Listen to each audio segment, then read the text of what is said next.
1975 সালে বঙ্গবন্ধুকে নির্মমভাবে হত্যার পর দেশ সামরিক স্বৈরাচার কবলিত হয়ে পড়েছিল। পরবর্তীতে শেখ হাসিনা সামরিক স্বৈরাচারের কবল থেকে দেশকে গণতান্ত্রিক ধারায় ফিরিয়ে আনেন।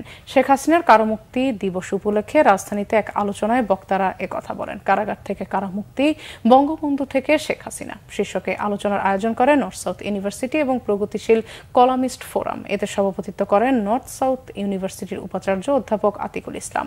মূল প্রবন্ধ উপস্থাপন করেন অধ্যাপক মিল্টন বিশ্বাস। অনুষ্ঠানে মুখ্য আলোচক প্রগতিশীল কলামিস্ট ফোরামের সভাপতি অধ্যাপক মিজানুর রহমান বলেন, আওয়ামী লীগের মূল উপড়ে ফেলতেই 21 আগস্ট গ্রেনেড হামলা করা হয়েছিল। প্রধান অতিথি ডক্টর কামাল আব্দুল নাসের চৌধুরী বলেন, -2 ফর্মুলার নামে বাংলাদেশের রাজনীতি থেকে সরিয়ে দেওয়ার চেষ্টা করা হয়েছিল শেখ হাসিনাকে।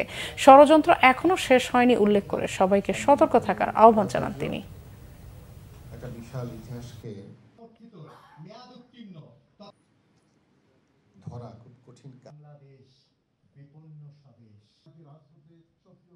আসলে শেখ হাসিনাকে এই বাংলাদেশের রাজনীতি থেকে সরিয়ে দেওয়ার যে একটা চেষ্টা, সেই চেষ্টা তো আসলে এই ষড়যন্ত্র তো আসলে একদিনে শুরু হয়নি, বঙ্গবন্ধুকে হত্যার আগে থেকেই শুরু হয়েছিল এবং আস্তে আস্তে বঙ্গবন্ধু কন্যাকেও সরিয়ে দেওয়ার চেষ্টা, এবং সেই ষড়যন্ত্র যে এখনও শেষ হয়ে যাচ্ছে ব্যাপারটা সেরকম না, এবং সেজন্য সবাইকে আসলে খুব সতর্কও থাকার খুবই জরুরি প্রয়োজন আছে।